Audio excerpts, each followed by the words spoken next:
मोदी सरकार के दूसरे कार्यकाल का अंतिम बजट एवं अंतरिम बजट वित्त मंत्री निर्मला सीतारमण ने आज सदन में पेश किया। लोकसभा चुनाव 2024 पास होने के कारण इसे चुनावी बजट के तौर पर देखा जा रहा था, पर सरकार किसी तरह की रियायत नहीं दी गई, न ही किसी प्रकार की छूट मिली है।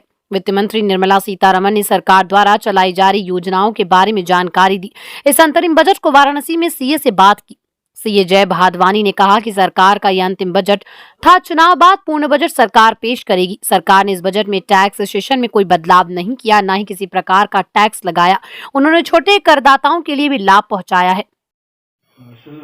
सर, अंतरिम बजट पेश किया गया है, वित्त मंत्री निर्मला सीतारमण ने पेश किया। किस तरह बजट देखते हैं, क्या उम्मीदें थी? देखिए, अंतरिम बजट के हिसाब से तो बेहतर बजट है, क्योंकि अंतिम बजट में तो बहुत ज़्यादा आप घोषणा कर नहीं सकते, क्योंकि एक साल तक का बजट होता नहीं है। ये तो 3-4 महीने बस किसी तरह से काम कैसे चलेगी सरकार, कहाँ से फंड्स आएंगे, उस बारे में बताना होता है। तो उस हिसाब से बहुत ही बेहतर बजट किया जाएगा और ग्रोथ ओरिएंटेड है, अच्छा बजट कहलाएगा ये। किसको क्या मिला?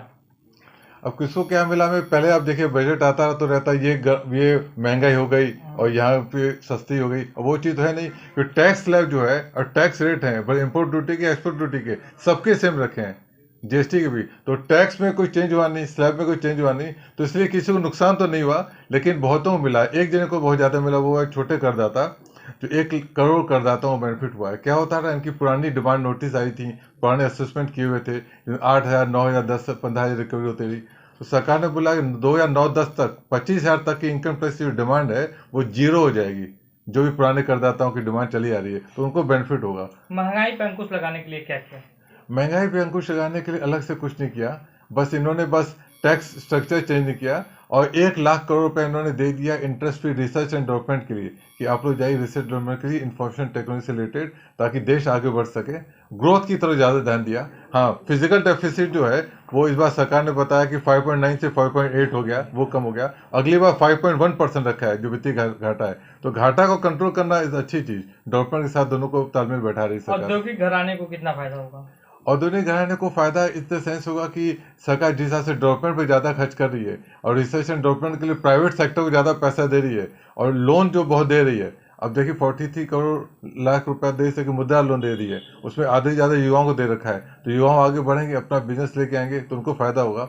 और इसमें कि औद्योगिक घराने की बात तो हम युवा ये कहेंगे कि उनको भी मेहनत करनी होगी अपने आप को ताकतवर बनाने के लिए और समुदाय से काम करने की। तो सरकार प्राश्चित नहीं होगी, सरकार पैसा दे देगी, सरकार लोन दे देगी, लेकिन उनको भी समझना होगा कि ऐसा बिजनेस करें ताकि आगे बढ़ जाए।